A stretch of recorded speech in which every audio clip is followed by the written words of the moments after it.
manifester dans votre vie. Si vous voulez voir la grandeur de Dieu dans votre vie, c'est simple.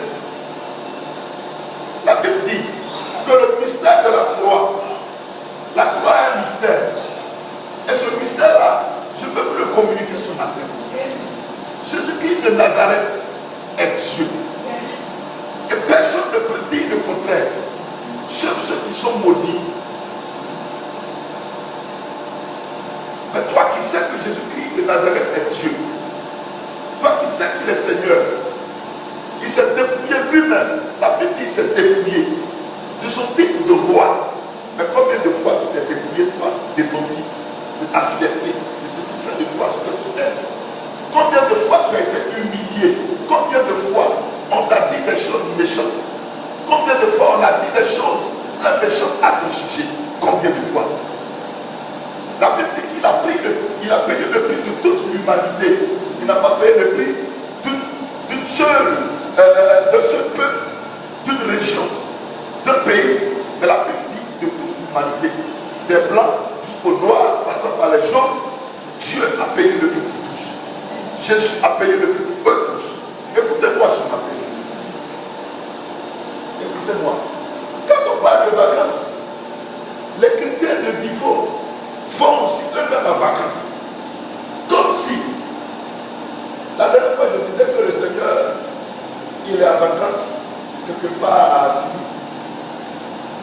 Jésus est en short en maillot de bain. Il est à Assini. Il est à, donnez-moi le nom d'une autre plage. À Monogaga, il a sa petite serviette. Et puis son chocoto. Et puis il marche sur la plage de Monogaga, il prend de l'air. Jésus-Christ ne se repose pas. Il travaille jour et nuit. Il ne sait pas ce que c'est que le repos. La Bible dit qu'il ne sommeille ni ne dort. Ses paupières ne se ferment pas. Tu vas en vacances.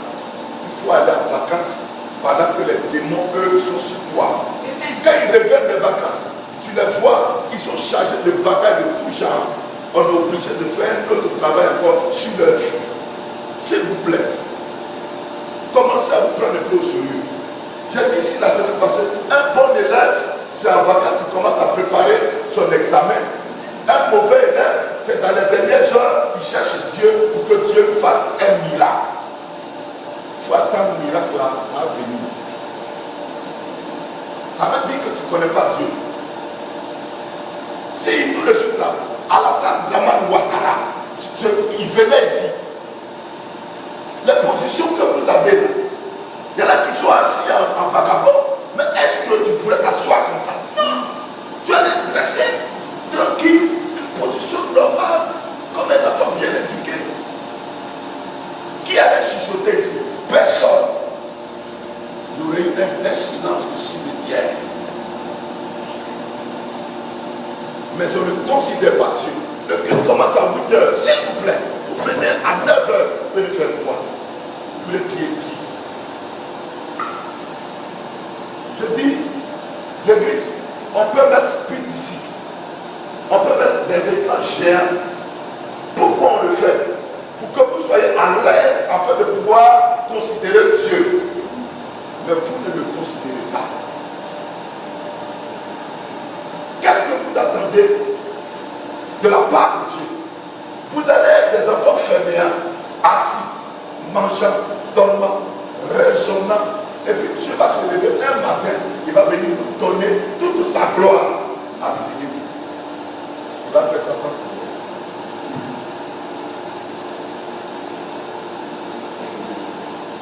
Dieu il est tellement un petit bobo qui vous suit que vous pouvez le gérer comme vous voulez.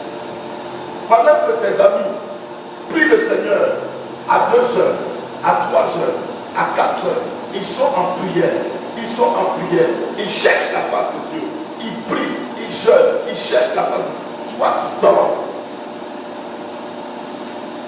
À la veille, quand je suis allé en Mali, parce que quand j'ai pris la parole, je vais le dire tout simplement, il y a une chose que vous devez comprendre. Il est 1 h du matin. C'est l'heure où le sommeil est intéressant. Si vous dormez, je ne vais pas vous en foutre. voir. Parce que c'est l'heure de sommeil. Mais laissez-moi vous dire que celui qui dort, alors que quelque chose comme une bénédiction doit passer, s'il dort, lui va passer aussi.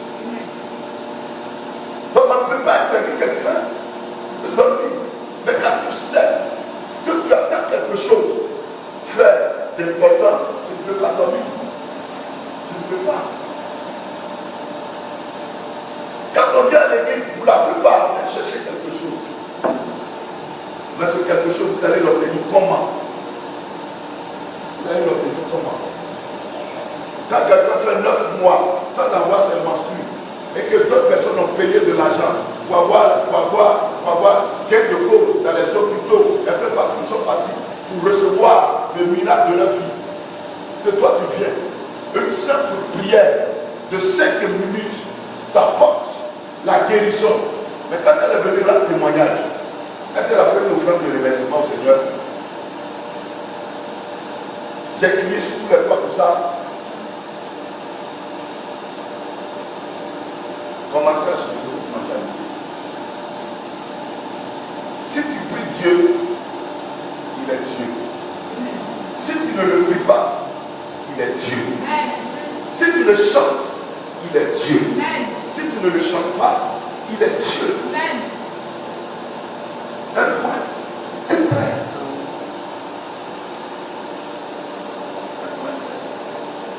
On allait à la fête, les gens sont au village.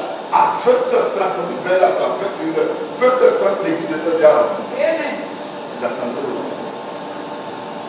Ils attendaient le dirigeant.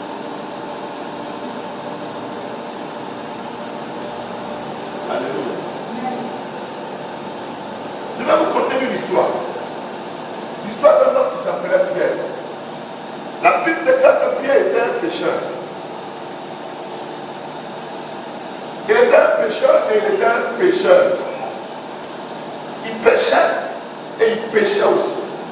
Mais Dieu l'a appelé dans son état de pécheur et de pécheur. Il lui a dit, viens, suis-moi. Quand le Seigneur vient, il donne un ordre. Ce n'est pas un négociateur. Il ne négocie pas avec quelqu'un. Il donne des ordres. C'est pourquoi on l'appelle Seigneur. Quiconque dit que Jésus-Christ est Seigneur est sous l'autorité de ce dernier. Mais si tu es sous l'autorité de ce dernier, que ce dernier te recommande de venir à 8 heures, hein, que tu t'amènes à 9 heures, tu désobéis à ton autorité. C'est lui qui est Dieu qui est supérieur au-dessus de toi. Tu vois, on a des soldats ici, ok, qui savent de quoi je parle. On dit à 8 heures, c'est 8 heures. Ok. Pierre était un serviteur de Dieu. Et il continuait sa pêche. Il suivait Jésus. Et un jour, le Seigneur est venu. Et dit qu'il ne parlait à un peuple qui est là. Et Pierre lui a donné sa part. Pierre lui a dit, mon Seigneur, utilise ma barque. Et Jésus s'est assis dans la barque. Il a commencé à parler au peuple. Il a commencé à prêcher le royaume de Dieu. Dieu lui-même, dans toute sa souveraineté, prend la peine de s'asseoir et il parle. Dieu prend la peine d'expliquer des choses aux gens. Il parle pendant longtemps, des heures et des heures. Dieu parle de son peuple. Mais pourquoi est-ce que Dieu peut-il se donner de la peine à parler de la sorte à des gens? Qu'est-ce que Dieu attend de nous? Qu'est-ce qui est derrière tout ce que Dieu est en train de faire? Qu'est-ce qui peut nous arriver? Qu'est-ce qui va se passer par la suite? Il y a toutes ces questions-là que nous devons nous poser. Parce que quand quelqu'un prend la peine, lui-même, un roi, il descend de son trône, et puis il vient pour te parler à personne, c'est que l'affaire est sérieuse. Un roi envoie toujours des messagers. Un roi a toujours des représentants. Un roi a toujours des serviteurs qui sont à son service, n'est-ce pas? Mais quand le roi lui-même se lève maintenant et qu'il dit non, l'heure est grave, je vais passer moi-même à l'attaque, ça veut dire que l'heure est vraiment